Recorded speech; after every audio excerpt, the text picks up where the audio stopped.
Sony has been making smartphones for over 13 years with the Sony Ericsson way back in the day.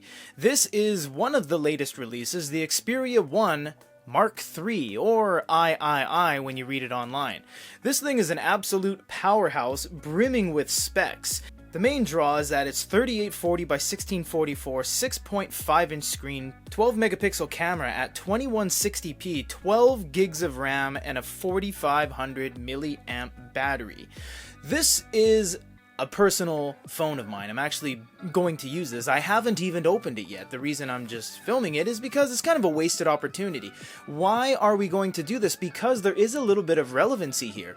The Sony Reader Store is actually still alive and well in Japan, and we will be showing you in the full review manga, ebooks, and a whole bunch of other ebook and e-reader related content and applications. But for now, let's check out what comes in the box. Someone seemed to really touch the box on the outside from factory, because this is brand new, but there's some weird fingerprinting on there. For the most part, Xperia phones, we know the last 3 gens haven't had any seals or anything like that, so we hope this is a brand new phone. Well, I do, because it is mine. This one's actually just I'm going rogue with this one. It's completely my device here that I'm using. So what do we have in the box here? We have a dual SIM, but it is not a true dual SIM. It is a hybrid dual, which means you can use 2 SIMs or a SIM and a micro SD. Because it has 256 gigs on board, I bought it because I require 2 SIMs to run the business operations of good e-reader. My Canadian cell phone plan and my Japan cell phone plan. I have no idea what's in this box, completely honest. There's no cable, unless they're under here. Or unless it's not supposed to come with a cable. I know the Mark II, my buddy got one and he said there was no cable. So there's actually no cable in here. And there's nothing inside there because I can shake it and I can hear that there's nothing in there. That's very interesting. Alright, I did not know that, but that's totally fine. I believe this has wireless charging and it has USB-C, and we have 1,000,001 cables around. So here is all of the information you'll want to know about, how to transfer your information, fingerprint sensor, and NFC on off. There's the Type-C adapter. Why is there a USB Type-C adapter? No, that's not an adapter. That's just showing the USA to potentially other regions wall adapter.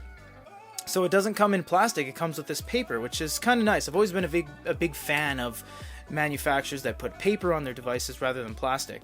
Also, that says paper on there, so we know it's actually paper. This is a very, very nice phone I've wanted for a while, just waiting for the price to go down, and I believe the 4 got released, the IV, so it was my perfect time to strike. The only downside is that, at least in my region here in the Japan office, they didn't have a white color. I wanted a white one. They have gray, green, black, and purple berry, which I got. I like the white one that the Mark II had. This one is only a purple, so that's fine. I like purple. So there's the dual SIM card. We have a bunch of cameras on the back. I'm not going to say anything about the sensors or anything because I do not know the actual angles, the wide angle, if it's flat. I don't even know what that one is. That is super deep down in there.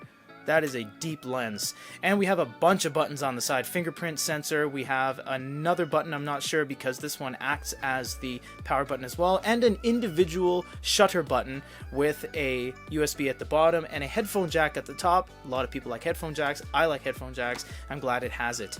This is everything that comes in the box with my personal purchase that I will be using in my everyday life. The Sony Xperia 1 Mark III in berry. If you guys want to see about how much the Sony Reader Store has a life left in it in the Japan market, and see some ebooks, some content, some manga, some business magazines, newspapers, and a whole bunch more, we'll try to keep it relevant. Stay tuned to the review coming up soon. For GoodyReader.com, this is Peter.